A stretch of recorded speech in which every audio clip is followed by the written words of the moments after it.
సతీష్ వేగేశ్న గారు, welcome to Bommalata. Thank you.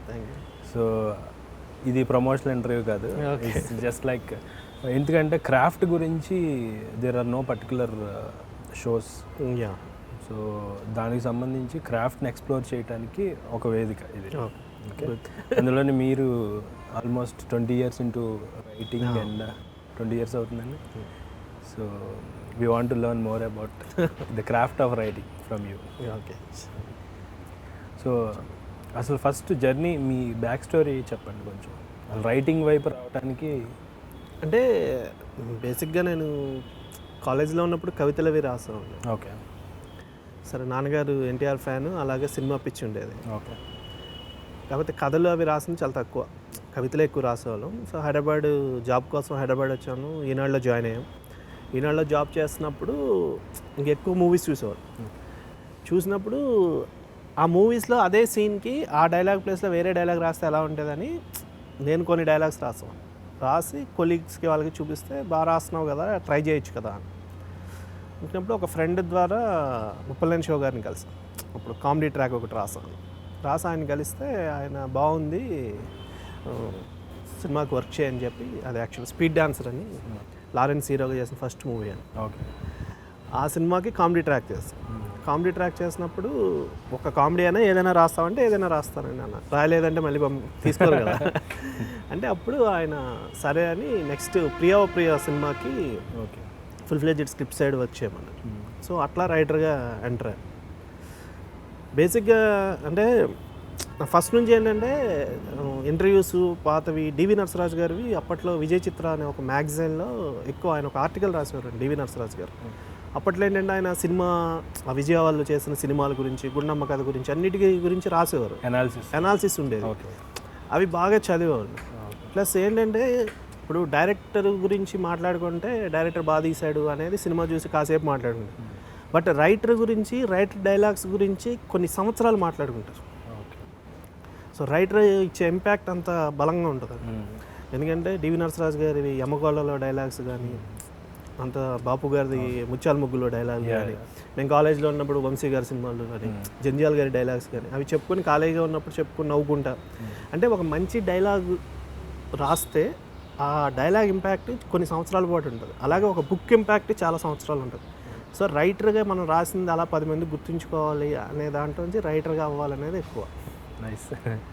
మీరు రాసిన ఫస్ట్ కథ ఏంటంటే?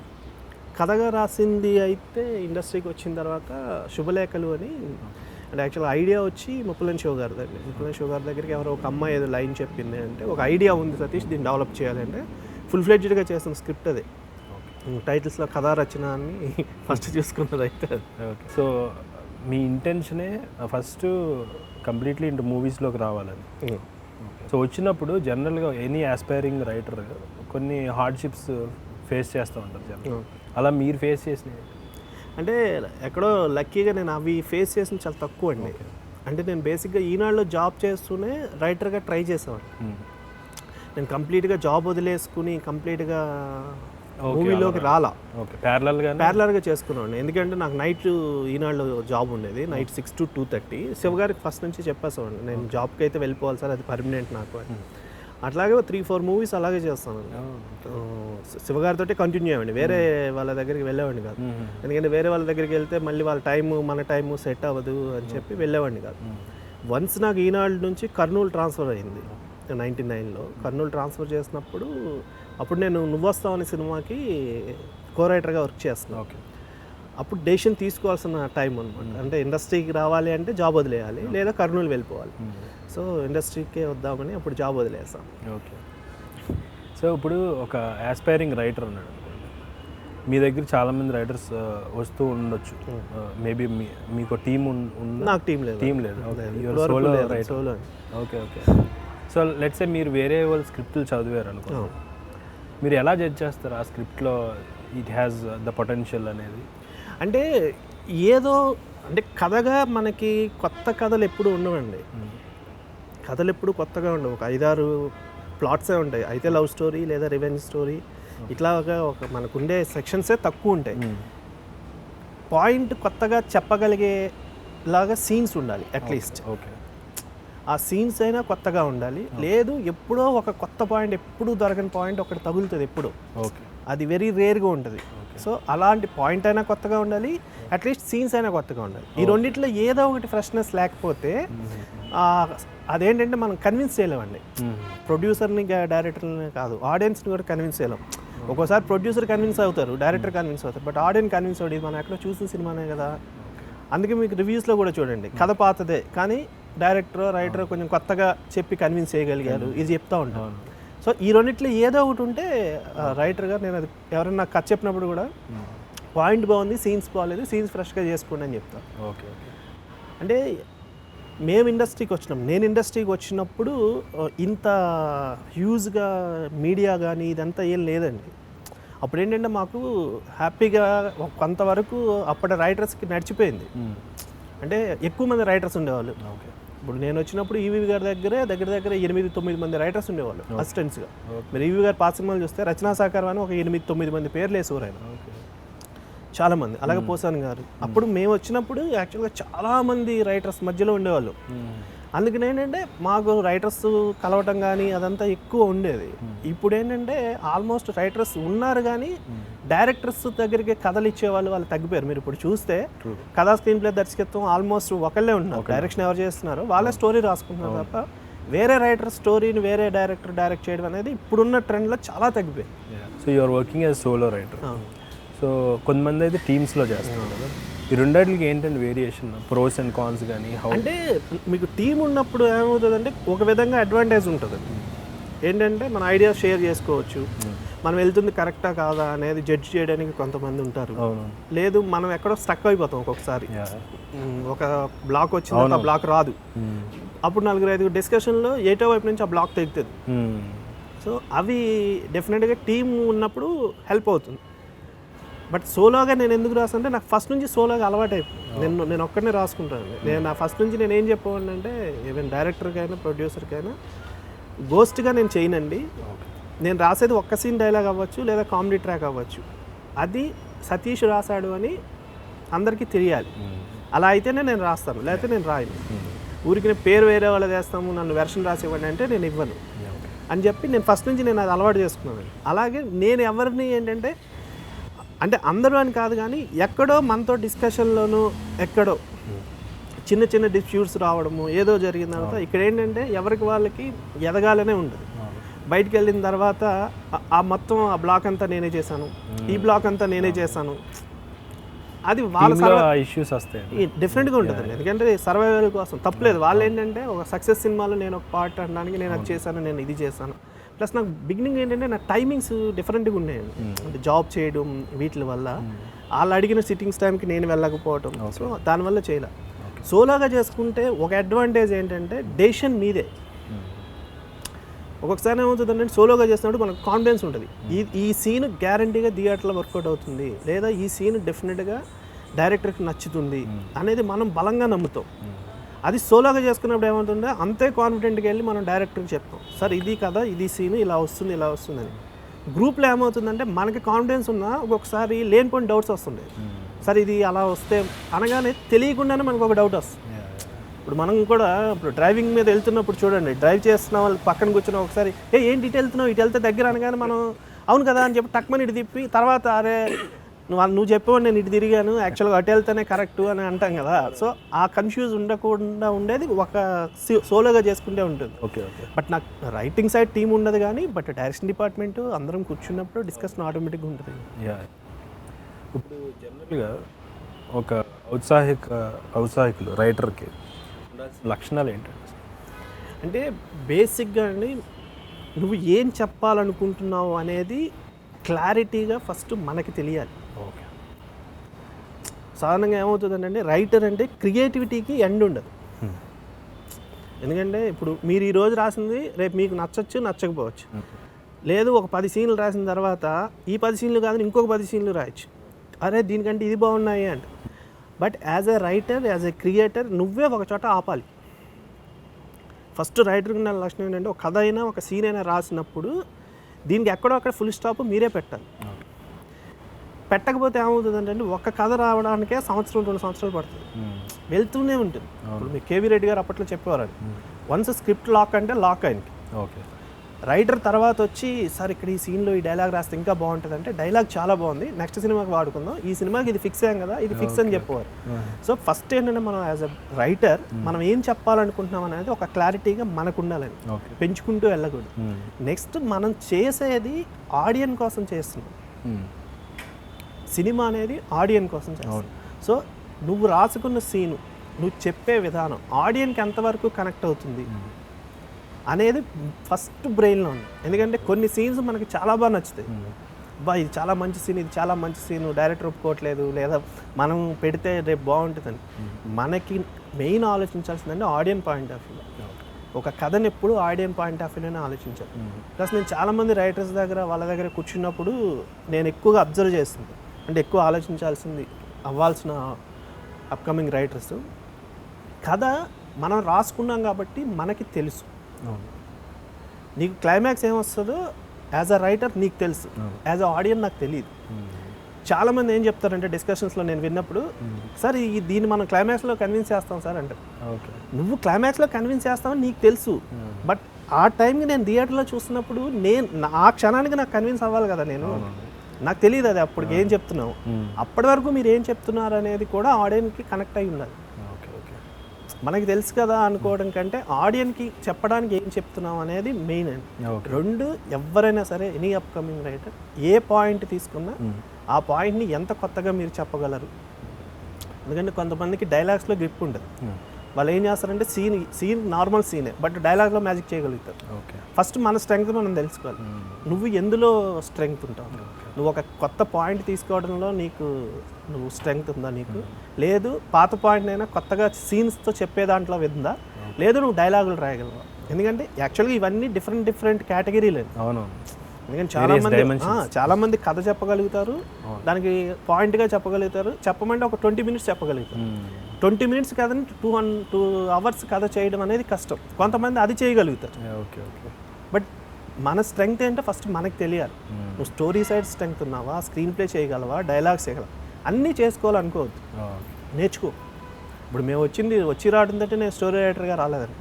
నేను ఫస్ట్ స్పీడ్ డాన్సర్ నేను చేసినప్పుడు నాకు లెఫ్ట్ అండ్ రైట్ తెలియదు, లెఫ్ట్ రైట్ రాస్తారని తెలియదు. నేను మామూలుగా రాసుకుంటే వెళ్ళిపోయి అదే ట్రాక్ ఇచ్చాను ఆయన. ఎంఎస్ నారాయణ గారు ఆ సినిమాకి మెయిన్ రైటర్ స్పీడ్ డాన్సర్. ఆయన స్క్రిప్ట్ రాసినప్పుడు నేను చూసేవాడిని, ఓహో యాక్షన్ పార్ట్ ఇటు రాయాలి, డైలాగ్ పార్ట్ ఇటు రాయాలా అని. సో ఆయనతో ట్రావెల్ అవుతూ నేర్చుకున్నాం, ఓహో ఇది ఇలా చెప్పాలా, ఇది ఇలా చెప్పాలా. సో మనకేంటంటే ఒకేసారి ఇప్పుడు అందరూ కథా స్క్రీన్ ప్లే మాటలు దర్శకత్వం కదా, మనం కూడా కథా స్క్రీన్ ప్లే మాటల దర్శకత్వాన్ని కాకుండా మనకి ఎందులో స్ట్రెంగ్త్ ఉందనేది చూసుకుంటే అండి. అంటే ఇండస్ట్రీలో ఏం చేస్తారంటే అన్నీ నీ దగ్గర నుంచే తీసుకోవాలని ఏ డైరెక్టరు, ఏ ప్రొడ్యూసరు, ఏ హీరో అనుకో. నీకు ఏది బలం ఉందో ఆ బలాన్ని కూడా తీసుకోవడానికి చాలామంది రెడీగా ఉంటారు. కొంతమంది యాక్షన్ ఎపిసోడ్ చాలా అద్భుతంగా చెప్తారు, ఆ యాక్షన్ ఎపిసోడ్ మీద మీరు కాన్సన్ట్రేట్ చేశారనుకోండి, దాని మీద మీకు అవసరం ఉన్న వాళ్ళు ఏ అబ్బాయి భలే చెప్తాడా అని చెప్పి మిమ్మల్ని పిలవడానికో, యాక్షన్ కథ కావాలన్నప్పుడు మిమ్మల్ని అప్రోచ్ అవ్వడానికి ఉంటుంది. ఎందుకంటే ఇప్పుడు బిగినింగ్లో మా కామెడీ బారాసుని మమ్మల్ని పిలిచేవారు, ఇండస్ట్రీలో అది ఒకటి ఉంటుంది, కామెడీ బారాసు అంటే కామెడీ మిస్. సో మనకి ఎందులో గ్రిప్ ఉందో దాంట్లో మనం షైన్ అయితే మిగతా తర్వాత ఆటోమేటిక్గా జాయిన్ అవుతాయి. సో ఇప్పుడు జనరల్గా బయట ఒక అపోహ ఎలా ఉంటుందంటే స్టోరీకి స్క్రీన్ ప్లేకి అసలు మామూలుగా డిఫరెన్స్ తెలియదు, ఈవెన్ ఆస్పైరింగ్ వాళ్ళు కూడా తెలియదు. So can you define story and screen play అసలు ఏంటి మీ డెఫినేషన్ ఆఫ్? అంటే ఇప్పుడు ఏదైనా సింగిల్ లైన్లో చెప్పేదే స్టోరీ. ఇప్పుడు దేనికైనా ఏముంటుంది, ఇప్పుడు హీరో హీరోయిన్స్ ఉన్నారు, లవ్ స్టోరీ అనుకోండి, హీరోయిన్ అయినా లవ్ చేస్తుంది లేదా హీరోయిన్ లవ్ చేస్తారు, ఒక ట్రాక్ ఒక కొంత లెంగ్త్, తర్వాత ఇద్దరు లవ్ చేసుకున్నారు, వీళ్ళకి ఒక ప్రాబ్లం వస్తుంది. అది పేరెంట్స్ వైపు నుంచి ప్రాబ్లం అవ్వచ్చు, లేదా ఒక విలన్ వైపు నుంచి రావచ్చు, అది డబ్బు సమస్య అవ్వచ్చు, ఏదైనా అవ్వచ్చు, ఫైనల్గా ఎలా కలిసారు, ఇదే కదా. అవును. బట్ దీన్ని మీరు ఎంత అద్భుతంగా స్క్రీన్ మీద చెప్తారనేది స్క్రీన్ ప్లేకి ఇది. మనం ఏంటంటే 70 సీన్లు రాసి ఈ 70 సీన్లు ఆర్డర్ వేస్తాం కాబట్టి, సినారియో వేస్తాం కాబట్టి ఇది స్క్రీన్ ప్లే అంటారు. సినారియో స్క్రీన్ ప్లే కాదు. మీకు గాంధీకి సంబంధించిన స్క్రీన్ ప్లే బుక్ ఏది చదివినా ఒక సీన్ మీరు ఓపెనింగ్ దగ్గర నుంచి ఎండ్ వరకు స్క్రీన్ మీద ఎలా ప్రజెంట్ చేస్తున్నారు అనేది స్క్రీన్ ప్లే. మనకి ఫస్ట్ నుంచి వచ్చిన అలవాటు ఏంటంటే స్క్రీన్ ప్లే దర్శకత్వాన్ని వేసేసుకోవడమో, లేదు సీనిక్ కార్డు 70 సీన్లు రాసిన స్క్రీన్ ప్లే అని వేసేసుకోవడం. మీరు ప్రతిదీ మెన్షన్ చేసి రాయగలిగిందే స్క్రీన్ ప్లే, కానీ అది ఈరోజు ఇండస్ట్రీలో రాసేవాళ్ళు చాలా తక్కువ మంది అండి, చాలా తక్కువ మంది. అంటే మనం సీన్ ఓపెన్ చేస్తున్నామంటే లెన్స్ దగ్గర నుంచి టైట్లో డోరు ఓకే హ్యాండిల్ క్లోజ్లో టర్న్ అయింది, వైడ్ కట్ చేస్తే స్క్రీన్ ఓపెన్ అయింది, ఆ డోర్ ఓపెన్ అయింది, 2 లెగ్స్ టైట్లో మూవ్ అవుతున్నాయి, ట్రాలీ వెళ్తా ఉంది. ఇంత డీటెయిలింగ్గా సీన్ మొత్తం విత్ డైలాగ్స్ ఎవరి సజెషన్లో ఏం చెప్తున్నావుతో సహా రాయాలి. బట్ అది రాసే స్క్రీన్ ప్లే రైటర్ ఎవరున్నారు? ఎవరు లేరు. బట్ ఏంటంటే అందుకని చాలామంది ఏంటంటే పాయింట్ నుంచి ఒక 60 సీన్లు చేస్తే స్క్రీన్ ప్లే.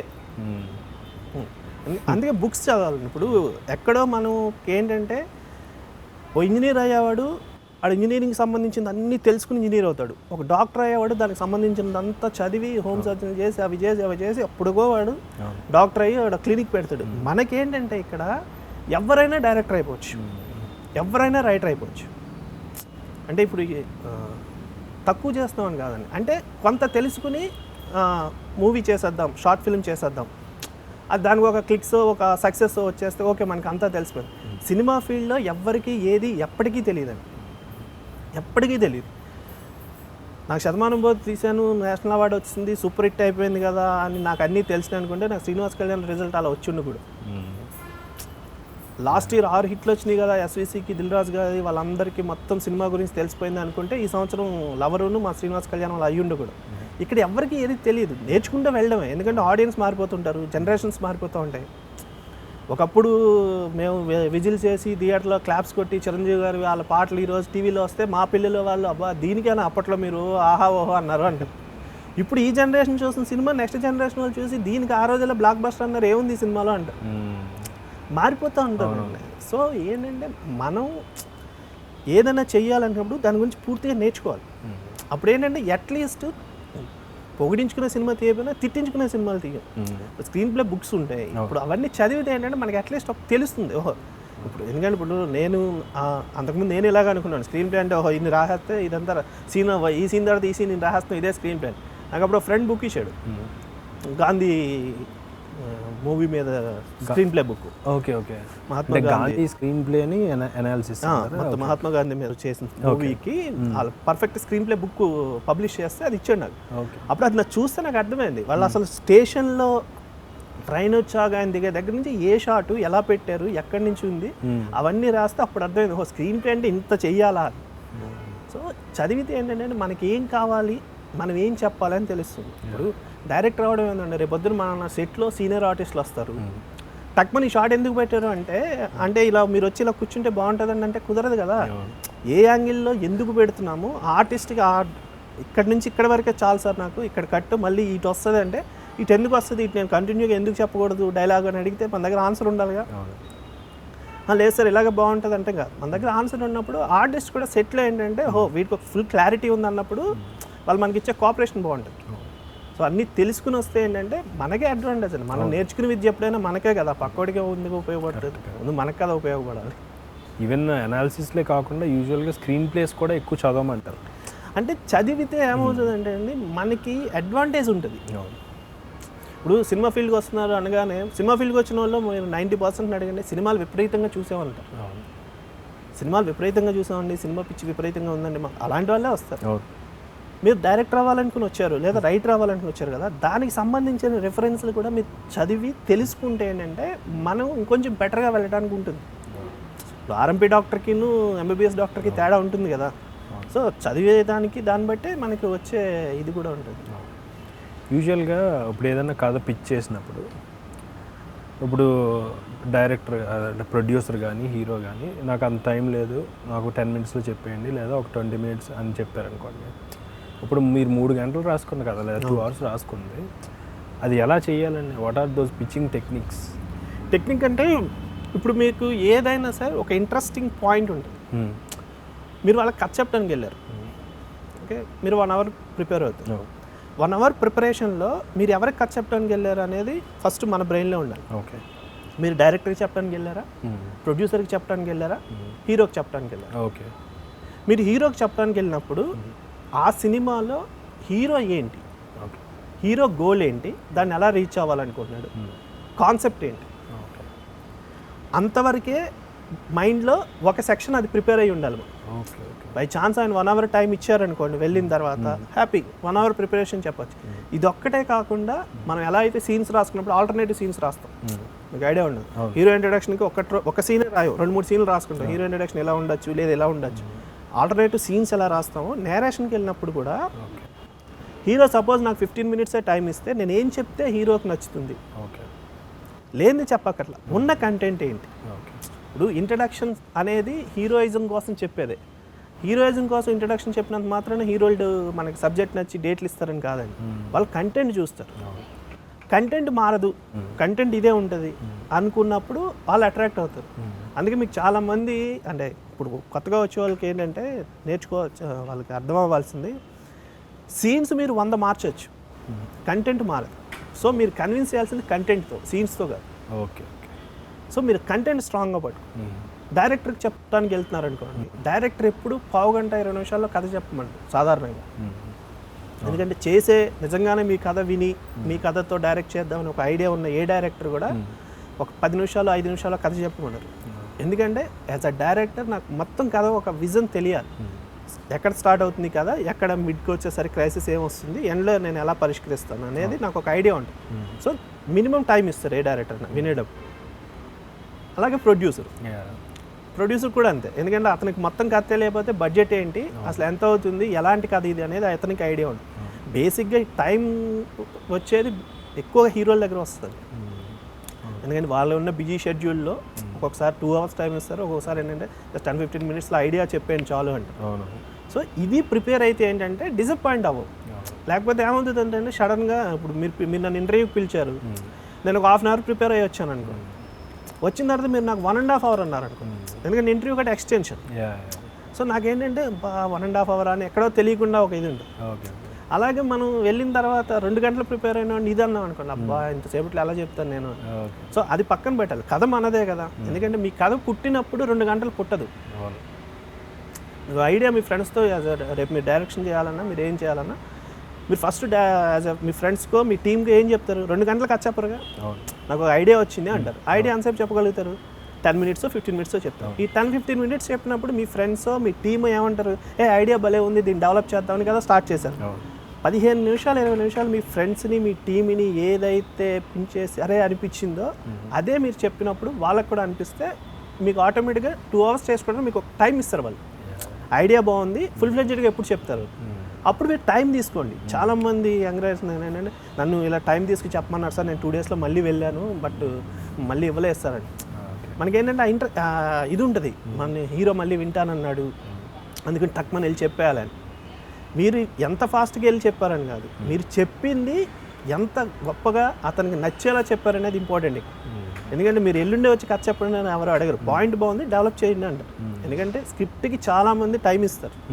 సో మనం ఆ టైం తీసుకుని చెప్తే ఏంటంటే మీరు కాన్ఫిడెంట్గా చెప్పచ్చు.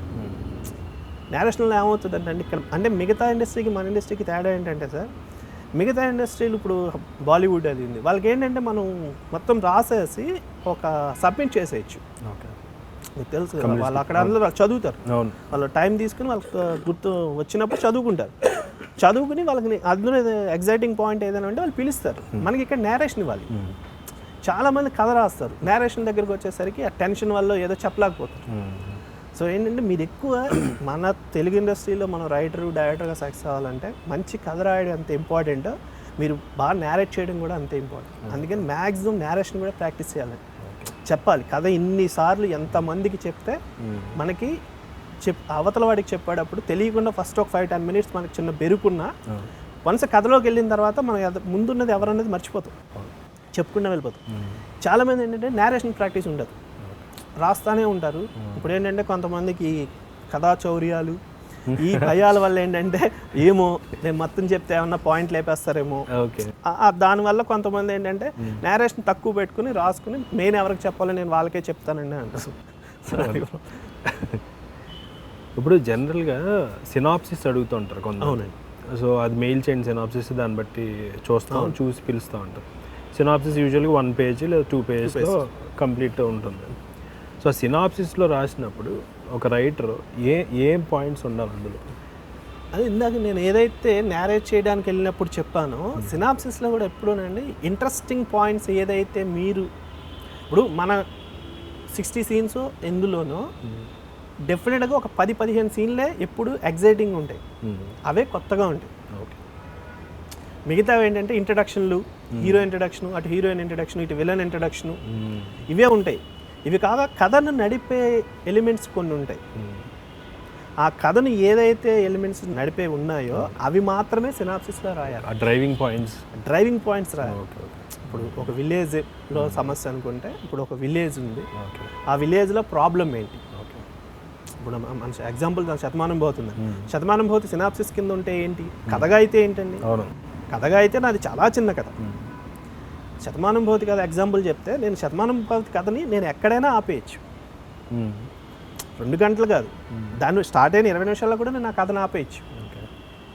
ఊరు నుంచి రాగానే పిల్లల్ని ప్రకాష్ రాజ్ గారు అడగచ్చు కదా, వాళ్ళు అడుగుతారు కదా ఎందుకు అని, అప్పుడు అవును రా అని క్లైమాక్స్లో చెప్పిన డైలాగా అక్కడ చెప్పచ్చు. మీ అమ్మ రోజు ఎదురు చూస్తుందిరా, పిలిచాను, మీరు ఎందుకు రా అని అయిపోయింది కదా. ఇంటర్వెల్లో జయసుద్ గారు అడిగినప్పుడైనా చెప్పచ్చు, ఆయన అలా మౌనంగా ఉండక్కర్లా, అప్పుడు చెప్పినా కథ అయిపోద్ది. సో మనం కానీ ఎవ్వరు సినిమా చూసినప్పుడు వీడు ఇక్కడ ఎందుకు మాట్లాడలేదు అని అడగరు. ఎందుకంటే అది మనం కథని తీసుకెళ్లే విధానం.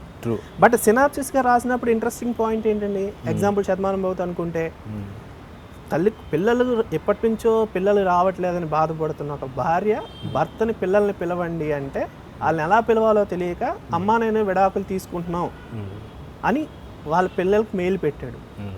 ఇది కథలో లైన్ ఇంట్రెస్టింగ్గా అనిపించే, టేక్ ఆఫ్లోనే ఆడియన్కి ఇంట్రెస్ట్గా అనిపించే ఒక మ్యాటర్. సో నేను ఇది సినాప్సిస్ రాశాను అనుకోండి, మీరు చదువుతున్నప్పుడు మీకు ఫస్ట్ ఇంట్రెస్టింగ్గా ఉంటుంది, అవును కదా ఇదేంటిది తల్లిదండ్రులు విడాకులు తీసుకోవడం ఏంటి అని. తర్వాత వచ్చారు వాళ్ళిద్దరూ బావమరదల మధ్యన ఒక సరదా జరుగుతుంది. ఇంటర్వెల్కి ఇంట్రెస్టింగ్ పాయింట్ ఏంటండి, ఆవిడకి అప్పుడే తెలిసింది ఈయన అబద్ధం ఆడి పిలిపించాడు. సో ఇలా మనకి ఏదైతే మెయిన్ పాయింట్స్ ఉంటాయో ఆ మెయిన్ పాయింట్స్ సినాప్సిస్లో రాయాలి. అప్పుడు ఏంటంటే చదువుతున్నప్పుడే ఒక ఇంట్రెస్ట్ వస్తుందండి. సినాప్సిస్ అనగానే మనం ఏంటంటే సీన్లు రాసుకుంటూ వెళ్ళొద్దు.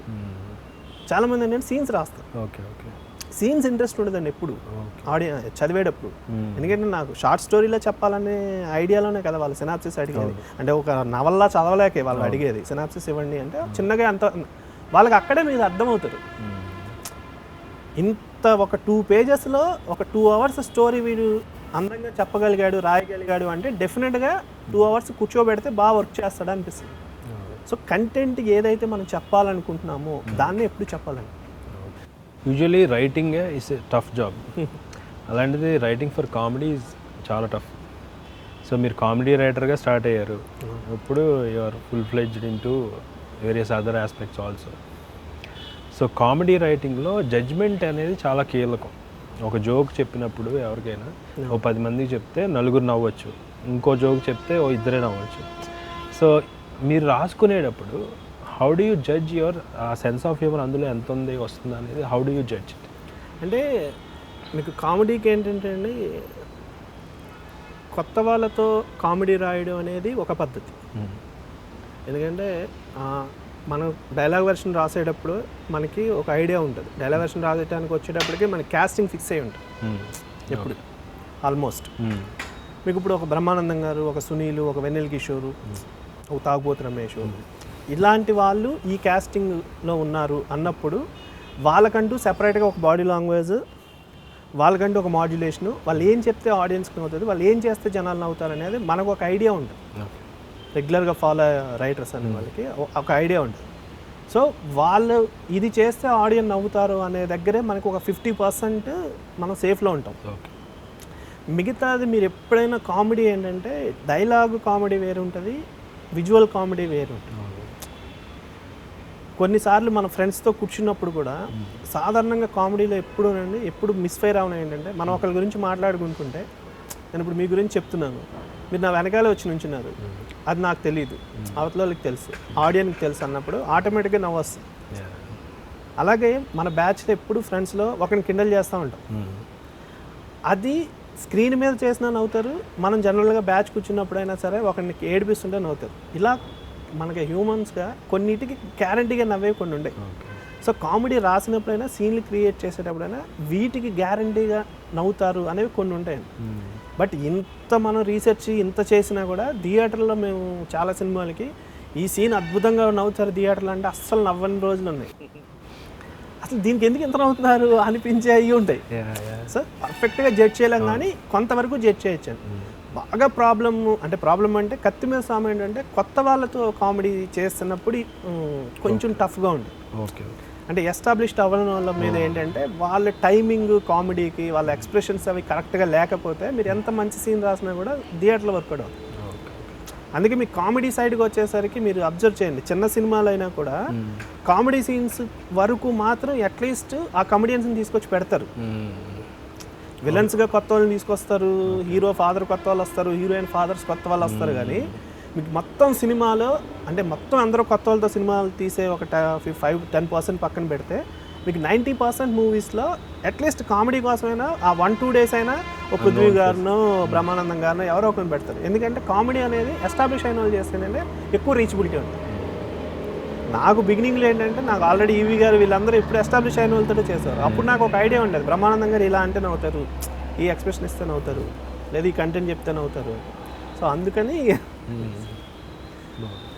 సో ఇప్పుడు జనరల్గా మీరు ఈవీవి గారి దగ్గర చేశారు, ముప్పలనేని శివ గారి దగ్గర.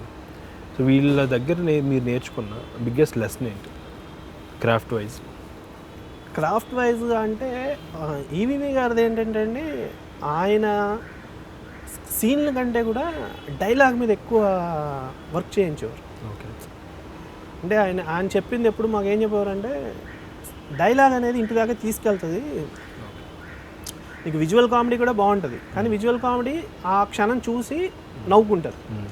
సినిమా నుంచి బయటికి వెళ్ళి ఫ్రెండ్స్ అందరూ కూర్చుని సినిమా చూడనోడిని అడుగుతారు. సినిమా చూడనోడు ఏమంటాడు, ఏ సినిమాకి వెళ్ళొచ్చారో అంటాడు. వాడు ఆ ఒక్కటి అడక్కో లేదా అప్లప్పరోకి వెళ్ళొచ్చాను అంటాడు. అన్నప్పుడు అందులో ఏంట్రా కామెడీ ఏముందిరా అన్నప్పుడు వాడు జారి పడ్డాడు రా, నేను నవ్వాను అని చెప్పడు. రాజేంద్ర ప్రసాద్ ఎలా అంటాడు రా, ఇప్పుడు బ్రహ్మానందం ఎలా అంటాడు రా అని డైలాగే చెప్తాడు. సో ఆ డైలాగ్ ఇంపాక్ట్ ఎక్కువ ఉంటుంది. జంజాల గారు అన్నీ నీకు, అందుకే ఆయన ప్రతి క్యారెక్టర్కి ఒక క్యారెక్టరేషన్ ఇచ్చేవారు. ఆ క్యారెక్టరేషన్ గురించి కూడా ఇంటికి వెళ్ళి మాట్లాడుకుంటాము. శ్రీవారికి ప్రేమలాగ దగ్గర నుంచి మొదలు పెడితే జంజాల గారు దహనా పెళ్ళండి కానీ అన్నింటిలో ప్రతి క్యారెక్టర్ ఒక క్యారెక్టరేషన్ ఉంటుంది. సో అది ఇంటికి వెళ్ళి డిస్కస్ చేస్తారు, ఆ డైలాగ్స్ డిస్కస్ చేస్తారు. సో డైలాగ్ అనేది చాలా ఇంపార్టెంట్ సజెషన్. ఆయన ఏం చేసేవారు అంటే సీన్స్ ఒకసారి ఓకే అంటే సీన్ మారేది కాదు, ఓకే, డైలాగ్ వెర్షన్ మాత్రం ఒక version, second version, third version, fourth version వరకు రాయించేవారు. సో ఈవీ గారిది ఇప్పుడు అలా ఉండేది. ఇప్పుడు ముప్పలనేని శివ గారు ఏంటంటే ఆయన ఎంటర్టైన్మెంట్ కంటే కూడా ఈ ఎమోషను, ఒక డ్రామా ఉంటుంది. ముప్పలనేని శివ గారి సినిమాలు మీరు చూస్తే తాజ్ మహల్ అవన్నీ ఒక డ్రామా. ఆయన ఏంటంటే సినిమా ఫ్యామిలీ సినిమాలు అవి చేసినప్పుడు కమర్షియల్గా పెద్ద హీరోలతో చేసినప్పుడు ఓకే సతీష్, పెద్ద హీరోలతో చేస్తే ఏంటంటే హీరో ఫ్యాన్స్ ఉంటారు, వాళ్ళు ఉంటారు, ఒక విలను, దాని మీద ఎక్కువసేపు మనకి కథ వెళ్ళిపోతుంది. బట్ ఒక ఫ్యామిలీ ఎమోషన్ తాజ్ మహల్ కానీ ఆయన చేసిన సినిమాల్లో ఆడియన్ని కూర్చోబెట్టాలంటే ఒక డ్రామా ఉంటుంది. ఆ డ్రామా ఉన్నప్పుడు ఏంటంటే సినిమా చూసేవాడికి ఒక ఇంట్రెస్ట్ ఉంటుంది అని చెప్పి. సో ఆయన దగ్గర ఏంటంటే ఒక డ్రామా ఎలా ఉండాలి అంటే ఎలా రాయాలి, సీన్స్లో డ్రామా సీన్స్ ఎట్లా చేయాలి, ఈవీ గారి దగ్గర ఏంటంటే ఎంటర్టైన్మెంట్ ఎలా చెప్పాలి. ఆమె అలాంటివి చేసినా కూడా ఆయన ఏంటంటే ప్రతిదాన్ని ఆల్మోస్ట్ ఎంటర్టైన్మెంట్కి తీసుకెళ్ళి కొంతవరకు మాత్రమే ఆ ఎమోషను అది ఇచ్చి నవ్వించి చిన్న ఏడిపించి పంపించేసేవారు. సో అలా నేర్చుకున్నాం. సో వేరే రైటర్స్లో, బయట రైటర్స్లో మీకు నచ్చిన రైటర్ అంటే? బయట అంటే అందరినీ చూసి నేర్చుకునే వాళ్ళం సార్. ఎందుకంటే ఇప్పుడు జంజాల గారు శంకరాభరణం ఆయనే రాశారు, ఒక రాముడు ఆయనే రాశారు. సో ఆయన చూసి ఇన్స్పైర్ అయిన వాళ్ళమే. పర్చూర్ బ్రదర్స్ డైలాగ్స్, ఎందుకంటే అసలు ఒక చిన్న డైలాగ్లో ఎంత అర్థం వచ్చేలా చెప్పొచ్చు అనేది పర్చూర్ వాళ్ళది నాకు అంటే బాగా ఇన్స్పైరింగ్గా అనిపించే డైలాగ్స్. అది ముందడుగు సినిమాలో అనుకుంటా, శ్రావణ్ బాబు ఫ్యాక్టరీ ఓనరు. సో ఆయనది ఒక స్కూల్ ఉంటుంది ఫ్యాక్టరీ వాళ్ళది. ఆ స్కూల్లో ప్రభాకర్ రెడ్డి గారు హెడ్ మాస్టర్, జీతాలు ఉండవు. ఈయన అక్కడి నుంచి వస్తాడు, ఫారిన్ నుంచి వస్తాడు. వచ్చి ఆ రోజు జెండా వందనం ఏదో వచ్చి, మాస్టరు మీరు చిన్నప్పుడు భలే జోక్స్ చెప్పేవారు, మీరు చెప్తే తెగ నవ్వేవాళ్ళు, ఒక మంచి జోక్ చెప్పండి మాస్టర్ అంటే, 6 నెలలుగా మాకు జీతాలు ఇవ్వట్లేదు బాబు అని అనగానే, మాస్టర్ నేను మిమ్మల్ని జోక్ చెప్పమన్నాను. ఏమో బాబు, నేను ఈ మాట ఎప్పుడన్నా రావు గోపాలరావుని చూపించి ఆయన పగలబడి నవ్వుతారు, సో ఇదే జోక్ అనుకున్నాను అంటాడు. అంటే ఒక రైటరు అది ఎంత చివుక్కుమనే ఇన్సిడెంట్ అండి. 6 నెలల నుంచి మాకు జీతాలు లేవు అనే ఒక బాధాకరమైన విషయాన్ని అవతల పర్సన్కి డైరెక్ట్గా కూడా చెప్పొచ్చు, ఎందుకంటే అతని దగ్గర చదువుకున్న స్టూడెంటే. కంప్లైంట్లో చెప్పొచ్చు, కానీ కంప్లైంట్లో చెప్పించారు. ఆడు జోక్ చెప్పని అడిగి ఇది చెప్పి ఇది ఎందుకు అంటే వాళ్ళు నవ్వుతాడు. అంటే మా ఆకలిని వాళ్ళు ఎంత హేళన చేస్తున్నారని చెప్పడం. అంటే ఇలాంటివన్నీ చూస్తూ ఓహో అంటే ఒక డైలాగ్ ఉండే పవర్ అండి, ఒక డైలాగ్ చెప్పే విధానంలో ఉండే పవర్ ఇది సో డీప్గా ఉంది. అయ్యో సత్యానంద్ గారు కానీ, సత్యమూర్తి గారు కానీ, ఎలాంటి రైటర్స్ అండి, డివి నరసరాజు గారు కానీ, ములపూడి వెంకటరమణ గారు కానీ, అందరూ అంటే మా ఇప్పుడు మొత్తం అందరూ డైరెక్టర్లో రాసుకుంటాం, కానీ అప్పుడు ఇంతమంది రైటర్స్ ఉండేవారండి. ఒక్కొక్కరు ఒక్కొక్క స్టైల్లో రాసేవారు, ఒక్కొక్కరిది ఒక్కొక్క స్టైల్ ఉండేది, ఒకే కంటెంట్ ఒక్కొక్కరు ఒకలా చెప్పేవారు. సో వాళ్ళందరూ ఇప్పటికీ చాలామంది ఇప్పుడు వచ్చే కొత్త రైటర్స్లో కూడా ఎంతమంది ఎంత అద్భుతంగా రాస్తారు. హిందీలో మీకు ఎవరైనా బాగా నచ్చిన డైలాగ్స్ కానీ? అంటే హిందీ నేను తక్కువ అండి, మనకి భాషాభిమానం అనేది ఒక లెక్క అయితే మనకి దాని మీద అంత, ఎందుకంటే మనం పెరిగిన ఊళ్ళల్లో మనకి హిందీ సినిమాలు అయినా వచ్చాయి కదా, హైదరాబాద్ వచ్చాక చూడటం హిందీ సినిమాలు, ఇంగ్లీష్ సినిమాలు, మనకి తెలుగు సినిమాలు అండి విపరీతంగా సినిమాలు అయితే చూసేవాళ్ళు. ఇప్పుడు జనరల్గా ఫస్ట్ డ్రాఫ్ట్ అనేది రాసుకుంటాం, మొత్తం కథ అందులో ఎలా వస్తుంది, ఫైనల్ డ్రాఫ్ట్ ఒకటి ఉంటుంది. కొంతమంది ఫస్ట్ డ్రాఫ్ట్తోనే కథ అందరికీ చెప్పడం మొదలుపెట్టేస్తారు అండ్ ప్రొడ్యూసర్కి పిచ్ చేసేయడం. ఇంకో థియరీ ఏంటంటే ఫైనల్ డ్రాఫ్ట్ అయ్యే వరకు చెప్పొద్దు అనేది. సో ఈ రెండిట్లో మీరు ఏది నమ్ముతారు? అంటే ఇది చెప్పే ఎవరైతే ఈ డ్రాఫ్ట్లు రాసుకున్నారో వాళ్ళకి ఇండస్ట్రీలో ఉన్న ఎక్స్పీరియన్స్ ఏంటి, వాళ్ళ పొజిషన్ ఏంటి అన్న దాన్ని బట్టి ఫస్ట్ డ్రాఫ్ట్ ఫైనల్ డ్రాఫ్ట్ ఉంటుంది. ఇప్పుడు నేను ఒక కొత్త రైటర్ని అనుకోండి, నేను ఫస్టే ఓన్లీ ఒక ఫస్ట్ డ్రాఫ్ట్ పట్టుకుని తిరిగితే నాకు వర్కౌట్ అవ్వకపోవచ్చు, ఎందుకంటే నాకే అందులో డౌట్లు ఉంటాయి. ఇప్పుడు ఆ డౌట్లు నాకు హీరో అడగచ్చు, డైరెక్టర్ అడగచ్చు, ప్రొడ్యూసర్ అడగచ్చు, నా దగ్గర ఆన్సర్ ఉండదు, ఎందుకంటే ఫస్ట్ డ్రాఫ్ట్ కాబట్టి. సో అందుకని అప్కమింగ్ వాళ్ళు, ఇండస్ట్రీని ఇంకా పెద్ద పేరు రాని వాళ్ళు ఏంటంటే వాళ్ళు ఒక ఆల్మోస్ట్ ఒక ఫైనల్ డ్రాఫ్ట్ రెడీ చేసుకుంటే ఒకవేళ అడిగినా మన దగ్గర ఆన్సర్స్ ఉంటాయి. ఇప్పుడు ఆల్రెడీ ఎస్టాబ్లిష్డ్ అయిన వాళ్ళు, ఇప్పుడు నేను రైటర్గా ఉన్నప్పుడు నాకు ఆల్రెడీ సక్సెస్ ఉంటే నేను 15 సినిమాలు చేసి ఉన్నాను. అవతల వినేవాళ్ళు కూడా ఏంటంటే వీడి దగ్గర ఫైనల్ డ్రాఫ్ట్ వినాలని అనుకోరు, వీడు ఆల్రెడీ ఎస్టాబ్లిష్డ్ కదా. ఇప్పుడు నేను వెళ్ళి ఒక హీరోకి ఒక హాఫ్ అన్ అవర్ కథ చెప్తే చాలు నేను, ఎందుకంటే ఇలా వస్తుంది ఇలా వస్తుంది ఇలా వస్తుంది బాబు, ఇది క్లైమాక్స్ వస్తుంది, ఇది ఇంటర్వెల్ అనుకుంటున్నాను. వాళ్ళు ఏంటంటే ఓకే ఐడియా బాగుంది, నా ఒకసారి ఫుల్ ఫ్లెడ్జ్డ్గా విందామండి అంటారు. అదే కొత్త వాళ్ళు ఇలా ఇలా వస్తుంది అంటే వాళ్ళకి తెలియదు కదా, జడ్జి చేయాలంటే తెలియదు. అందుకని ఏంటంటే సాధారణంగా ఇప్పుడు ఫైనల్ డ్రాఫ్ట్ వరకు రెడీ చేసుకుంటే ఏంటంటే మనకి అడ్వాంటేజ్ ఏంటంటే డౌట్లు ఉన్నా ఏదైనా లూప్ హోల్స్ ఉన్నా మన దగ్గర ఆన్సర్ ఉంటుంది. ఎందుకంటే ఇప్పుడు సినిమా అనేది కొన్ని లక్షల మంది చూసే ఇది, మీరు మీ చుట్టూ ఉన్న ప్రొడ్యూసర్ డైరెక్టర్ ఒక టీమ్నే కన్విన్స్ చేయలేకపోతే మీరు లక్షల మంది ఆడియన్స్ని ఎలా కన్విన్స్ చేస్తారు? సో ఫైనల్గా మీకు షూటింగ్కి వెళ్ళి షూటింగ్ నుంచి కాపీ వచ్చేలోపు కథ 100 రకాలుగా మారచ్చు. బట్ మీరు చెప్పిన కథ నేను షూటింగ్కి తీసుకెళ్తాను 100% ఇది సెట్స్ మీదకి వెళ్తుంది అనుకున్నప్పుడు కొంచెం ఆల్మోస్ట్ మనం పక్కాగా రెడీ చేసుకుంటే better. Okay, coming to Shatamanam Bhavati, it's a wonderful movie. అసలు నేనైతే నాకు చాలా బాగా నచ్చింది. సో అందులో మోస్ట్ స్ట్రైకింగ్ థింగ్ ఏంటంటే డైలాగ్స్. సో ప్రకాష్ రాజ్ చెప్పే డైలాగ్స్ ఎస్పెషల్లీ ఒక చోట అంటాడు, ఇప్పుడు మేము అప్పుడప్పుడు స్కైప్లో వస్తున్నాం కదా, వాట్సాప్లు చేస్తున్నాం కదా, ఫోటో చేస్తున్నాం, కంచెంలో ఉన్న అన్నాన్ని చూస్తూ కూర్చుంటే ఆకలి తీరదమ్మా. అద్భుతమైన డైలాగ్ అది. సో ఎలా వస్తాయండి ఇలాంటి డైలాగ్స్? అంటే ఒక రైటర్గా అలాంటి స్కిల్ని అడాప్ట్ చేసుకోవాలంటే, అంటే మనకి బేసిక్గా రైటర్ అంటే ఏంటండి, మనం ఒక సినిమాలో ఒక 15 క్యారెక్టర్స్ ఉంటే మనం ప్రతి క్యారెక్టర్ని ఆ టైంకి మనం ఆ క్యారెక్టర్లా ఫీల్ అయ్యి రాయగలిగినప్పుడే ఆ సీన్కి ఆ డెప్త్ వస్తుంది. అంటే చెప్పే ఆ క్యారెక్టర్ ఏంటి, ఆ క్యారెక్టర్కి ఉండే ఏజ్ ఏంటి, ఆ ఏజ్కి ఉండే మెచ్యూరిటీ లెవెల్స్ ఏంటి, ఇది మనకి కామన్గా ఏంటంటే మనం పుట్టి పెరిగిన వాతావరణం మన చుట్టూ ఉన్న వాళ్ళని అబ్జర్వ్ చేసే టైంలో తెలుస్తుంది. సాధారణంగా ఏ రైటర్కైనా ఉండాల్సింది ఏంటంటే మన చుట్టూ ఉన్న వాళ్ళని గమనిస్తూ ఉంటాం కామన్గా ఎవరైనా. మీకు అప్పుడు ఏమవుతుందంటే ఆ రాసేటప్పుడు ఆ ఏజ్ ఉన్న వాళ్ళు వాళ్ళ పెయిన్ వాళ్ళ పిల్లలు రావట్లేదని ఎప్పుడో మనతో చెప్పిందో, లేదు వాళ్ళెవరితోనో చెప్తే మా ఇంటి పక్క వాళ్ళు ఇలా ఫీల్ అవుతున్నారని వాళ్ళు చెప్పినాయో ఎక్కడో మనకు ఉంటాయి. సో క్యారెక్టర్స్ రాస్తున్నప్పుడు ఏంటంటే అండి, ఏ క్యారెక్టరు దానికి ఉన్న ఏజ్ ఏంటి, మెచ్యూరిటీ లెవెల్స్ ఏంటి అనేది కనుక మనం పెట్టుకుని రాస్తే అది ఆలోచించడం స్టార్ట్ చేసినప్పుడు ఏ రైటర్ అయినా కూడా ఈజీ అవుతుంది. అంటే కొంతమందికి ఏంటంటే అందరికీ ఒకేలా రాస్తారు, బట్ కొంతమంది రైటర్స్ ఏంటంటే అందరూ ఒకేలా మాట్లాడుతున్నారు. అందరూ ఒకలాగా ఎందుకు మాట్లాడతారు?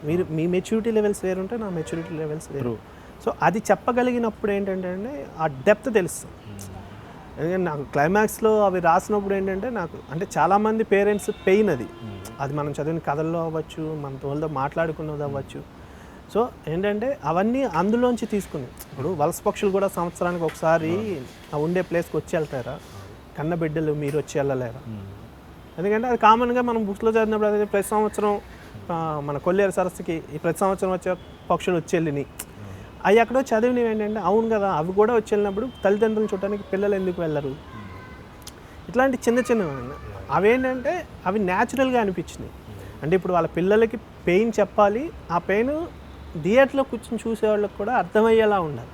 ఇప్పుడు దానికే ఓ సంస్కృతంలో ఉన్న శ్లోకాలు అవి చెప్పించచ్చు, డెప్త్గా ఉంటుందని. కానీ కామన్ వాడికి అర్థం అవ్వాలి.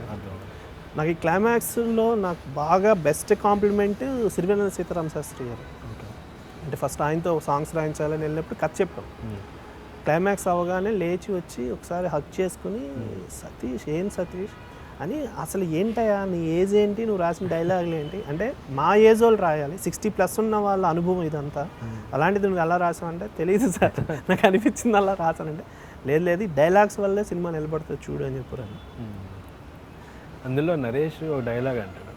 ఇప్పుడు యాక్చువల్గా డైవర్స్ గురించి ప్రకాష్ రాజ్ చెప్తున్నప్పుడు ఆయన ఇన్ని చెప్పారు ఇలాగ అంటే, ఒక అందరికీ వైద్యం చేసే డాక్టర్కి జబ్బు చేయదా, అందరికీ పూజలు చేసే పూజారి గారికి కష్టాలు రావా? అది అద్భుతమైన జస్టిఫికేషన్ అక్కడ.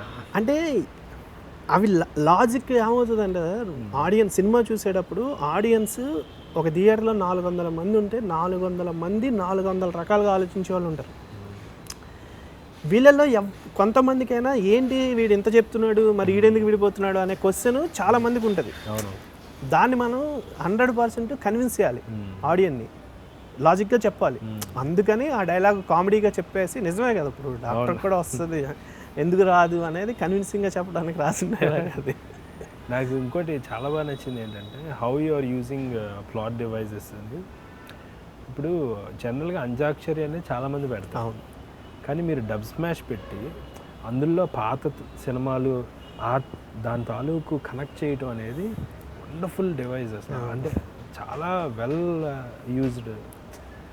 సో ఆ థాట్ ఎలా వచ్చింది అసలు? అంటే మీకు శతమానుభూతిలో యాజ్ అ రైటర్గా మీరు అబ్జర్వ్ చేస్తే, సరే డైరెక్టర్ పక్కన పెడితే ఫస్ట్ కథ రాసుకుంటాం కాబట్టి మీకు ఇంటర్వెల్కి జయసుధ గారికి మ్యాటర్ తెలిసిపోయిన తర్వాత నాకు సెకండ్ హాఫ్లో ఎంటర్టైన్మెంట్ ఉండదండి. అంటే ఎంటర్టైన్మెంట్ చేయడానికి ఛాన్స్ ఉండదు. ఎందుకంటే అప్పటి వరకు అంటే జయసుధ గారికి తెలియదు కాబట్టి నేను ఎలా నడిపినా, ఇప్పుడు జయసుధ గారికి తెలిసిపోయింది, ఇంటర్వెల్కి మీలో ఎవరు నన్ను తీసుకెళ్తారో డిసైడ్ చేసుకోండి అని చెప్తుంది. సో నేను ఇద్దరు కొడుకుల వైపు నుంచి, కూతురు వైపు నుంచి, వీళ్ళందరి వైపు నుంచి నేను ఎంటర్టైన్మెంట్ చేయలేను. చేస్తే ఆక్వర్డ్ ఉంటుంది. ఓ పక్కన తల్లిదండ్రులు డైవర్స్ తీసుకోబోతుంటే వీళ్ళేంటి కామెడీ చేస్తున్నారని, ఈవెన్ హీరో వైపు నుంచి కూడా నేను కామెడీ చేయడానికి లేదు. ఎందుకంటే అప్పటి వరకు హీరో ఎలా ఉన్నా, వన్స్ సెకండ్ హాఫ్ స్టార్ట్ అయ్యాక ఎప్పుడైతే తాతయ్య గోదావరి గట్టున ఉన్నప్పుడు ఇతను వెళ్ళి పక్కన నుంచున్నాడో, అక్కడ నుంచి అతనిలో కూడా ఒక సీరియస్నెస్ ఉంటుంది. సో నేను సీన్స్లో ఎంటర్టైన్ చేయాలి. సరే ఎంటర్టైన్మెంట్ కోసమే మధ్యలో కరెంటు ప్రజెంట్ ఉన్న జనరేషన్ కోసం అన్నట్టు సెల్ ఫోన్ సిగ్నల్స్ కట్ చేయడం, కేబుల్ కట్ చేయడం, ఇలాంటివి చేసాం. కేబుల్ కట్ చేసిన తర్వాత యాక్చువల్గా ఫస్ట్ అక్కడ ఏదైనా ఒక ఎంటర్టైన్మెంట్ బ్లాక్ చేయాలండి. ఎందుకంటే కేబుల్ లేదు. సో అందరూ బయటకు వచ్చి కూర్చున్నప్పుడు ఏం చేస్తే బాగుంటుంది అన్నప్పుడు ఫస్ట్ స్క్రిప్ట్ రాసుకున్నప్పుడు కబడ్డీ ఈ సినిమాల్లో లాగా ఏదైనా ఒక డ్రామా లాంటిది, కామెడీ డ్రామా ఏదైనా చేద్దామని అనుకున్నప్పుడు సరే కథ అంతా రెడీ అయ్యింది. నేరేషన్లు ఇస్తున్న టైంలో ఇది రెగ్యులర్గా అనిపిస్తుంది కదా అని చెప్పి ఒక ఇది వచ్చింది. సరే ఏం చేద్దాం, అక్కడ ఏదో ఒక బ్లాక్ అయితే చేయాలి, ఏం చేద్దాం అంటే నేను ఇంటికి వచ్చాక మా పాప డబ్ స్మాష్ చేసింది చూపించింది. చూస్తే అప్పుడు అనిపించింది డబ్ స్మాష్ ట్రెండ్ నడుస్తుంది కదా, అంత్యాక్షరి చాలా సినిమాల్లో వాడారు, డబ్ స్మాష్ ఎందుకు చేయకూడదు, సేమ్ డైలాగ్స్కి వీళ్ళు పెర్ఫామ్ చేస్తే ఫన్ ఉంటుంది. బట్ సేమ్ టైం ఏంటంటే కథకి సంబంధం లేని డబ్ స్మాష్లు చేస్తే ఏమవుతుంది అంటే ఎక్కడో డీవియేట్ అవుతారు, సంబంధం అతికించినట్టు ఉంటుంది.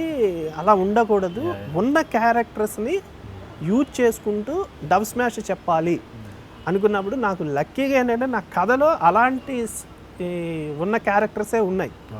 అంటే ఇప్పుడు ఒక అత్తారింటికి దారేదిని నేను రిప్రజెంట్ చేయడానికి యాజ్ ఇట్ ఈజ్ అలాంటి క్యారెక్టర్ ఉన్న ఇంద్రజ, సేమ్ భావన ఇష్టపడే మరదలు, ఇలా ఇది ఉంది. అన్నదమ్ముల మీద ఏముంది అంటే సీతమ్మ వాకిట్ల, ఇలా అనుకున్నాం. ఇలా అనుకుని సరే ఎంత చేసినా శతమానుభూతి కథ శర్వానంద్ అనుపమ కథ కాదు, ప్రకాష్ రాజు జయసుధల కథ, ఫైనల్గా వాళ్ళ కథలో వీళ్ళందరూ ఉంటారు. బట్ స్టార్ట్ చేసింది ఎవరి మీద స్టార్ట్ చేసినా ఎండ్ చేసినప్పుడు వాళ్ళ మీద ఎండ్ చేస్తే బాగుంటుంది అనుకున్నప్పుడు నాకు సీతారామ గారి మనవరాలు సినిమా చాలా ఇష్టం అండి. కాలేజ్లో ఉన్నప్పుడు రిలీజ్ అయింది అది నాకు ఆ సీతారామ గారి మనవరాల్లో ఆ ఎపిసోడ్ బాగా ఇష్టం. రోహిణి హట్టంగడి గారు చనిపోయేటప్పుడు షష్టి పూర్తి అయ్యాక నాగేశ్వరరావు గారు కూర్చుని ఆవిడ బాధపడుతుంటే ఎందుకు బాధపడుతున్నావని, ఇన్నాళ్ళు నీకు చెప్పన ఒక విషయం చెప్పనా, నీ కొడుకుని రమ్మనమని శుభలేఖ నేనే పంపించాను అని చెప్తారు. ఆవిడ అంటే ఇంత ఉన్న మీరు నా కోసం ఒక మెట్టు దిగారా అని చెప్పి హక్ చేసుకుని చనిపోతారు. అది అసలు చాలా ఇదైన సీన్ అండి. నాకు సీతారామ గారి మనవరాలు ఎందుకు ఇది చేస్తున్నప్పుడు తెలియకుండా అలాంటి కంటెంటే నా సినిమాలో ఉంది. ఎందుకంటే సేమ్ భార్య ఆనందం కోసమే ఈయన పిల్లల్ని పిలిచాడు. అక్కడ పెళ్లి వంక అయితే ఇక్కడ విడాకుల వంక. సో మ్యాటర్ అదే, భార్య కళలో ఆనందం చూడటం కోసమే ఈయన పిల్లల్ని పిలిచింది. సో అప్పుడు సీతారామ గారి మనవరాలు పెడితే పర్ఫెక్ట్ యాప్ట్ అవుతుందని చెప్పి అప్పుడు సీతారామ గారి మనవరాలు తీసుకొచ్చి అది థియేటర్లో అంటే ఇప్పుడు మీరు ఎలాగైతే చెప్పారో నన్ను కలిసిన వాళ్ళు ఎంతమందో అంటే అస్సలు అప్పటి వరకు అలా నవ్వించి అలా ఏడిపించడం అనేది అసలు చాలా అదే అనిపించింది సతీష్. లాస్ట్కి వచ్చేసరికి ఆ ఫీల్ అని నేను షూటింగ్ చేసినప్పుడు సింగిల్ షాట్ పెట్టామండి జయసుధ గారికి. సినిమాలు అంటే కట్స్ వస్తాయి కానీ షార్ట్ పెట్టి మొత్తం ఆవిడ డైలాగులు ప్లే చేసాం. రోహిణి హట్టంగాడి ఆవిడ డైలాగ్స్ ప్లే చేసి ఈవిడ ఎక్స్ప్రెషన్ తీసుకోవడానికి ఫినిష్ అయింది. యూనిట్ మొత్తం క్లాప్స్ కొట్టారు. మేము వెళ్ళి జయసుధ గారి కాళ్ళకి దండం పెట్టచ్చు, అలా ఇచ్చారు ఆవిడ expression. Best episode, best episode అది. Thank you so much for coming అండి, and it's very insightful. Thank you అండి, మీకే థ్యాంక్స్ చెప్పాలి. ఎందుకంటే చాలామంది ఇంటర్వ్యూస్ అంటే నేను ఇంతకుముందు చాలా ఇంటర్వ్యూస్ ఇచ్చాను కానీ సాధారణంగా ఏంటంటే మేము సినిమాల్లోకి ఎలా వచ్చాము ఇవి అడుగుతారు కానీ నిజంగా అసలు స్క్రీన్ ప్లే ఎలా చేయాలి లేదా అప్కమింగ్ వాళ్ళు ఏమైనా చెప్పాలంటే ఏం చెప్తే వాళ్ళకి హెల్ప్ అవుతుంది, ఈ టైప్ ఇంటర్వ్యూ చాలా తక్కువ. బట్ ఇది ఎంత నేను చెప్పి వాళ్ళకి ఎంత హెల్ప్ అవుతుందో తెలియదు కానీ అట్లీస్ట్ కొంతమందికి హెల్ప్ అయినా కూడా ఈ ప్రోగ్రామ్కి వచ్చినందుకు I'm very happy. Thank you once again. Thank you. Have years ఇప్పుడే బొమ్మలాటకి చిన్న ఇంటర్వ్యూ ఇచ్చాను. సో నా ఇంటర్వ్యూ చూడటం కోసం అలాగే చాలా విషయాలు తెలుసుకోవడం కోసం మీరు బొమ్మలాట దాన్ని సబ్స్క్రైబ్ చేయకండి.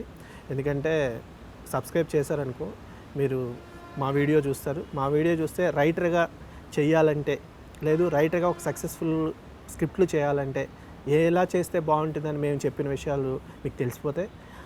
అలాగా అరే రైటర్గా తెలిసిపోయింది కాబట్టి మిగతా విషయాలు కూడా తెలుసుకుందాం అనుకుంటే మిగతా టెక్నీషియన్స్ ఇంటర్వ్యూలు వాళ్ళు ఆ క్రాఫ్ట్స్లో వాళ్ళ అనుభవాలు అవన్నీ కూడా చెప్పినవి కూడా తెలిసిపోతాయి. అలా మీరు దీనికి బొమ్మలాటకి ఎడిక్ట్ అయిపోతారు. సో ఎడిక్ట్ అవ్వడం కరెక్ట్ కాదు కాబట్టి మీరు బొమ్మలాటని సబ్స్క్రైబ్ చేయొద్దు అని అనుకుంటున్నారేమో. లేదు, ఇండస్ట్రీకి వచ్చే ప్రతి వాళ్ళకి ఇక్కడ వీళ్ళు ఈ చేసిన ఇంటర్వ్యూలో అంటే ప్రతి టెక్నీషియన్ని తీసుకొచ్చి ఆ టెక్నీషియన్తో ఇండస్ట్రీలో ఆ క్రాఫ్ట్లో ఎలా ఉంటే కొత్త వాళ్ళు రాణించగలుగుతారు, కొత్త వాళ్ళకి ఎలాంటి సలహాలు ఇస్తే బాగుంటుందని చేసిన ప్రయత్నం ఇది. సో మీరందరూ సబ్స్క్రైబ్ చేయండి. డెఫినెట్గా మీకు తెలియాల్సిన కొత్త విషయాలన్నీ తెలుస్తాయి. Thank you so much.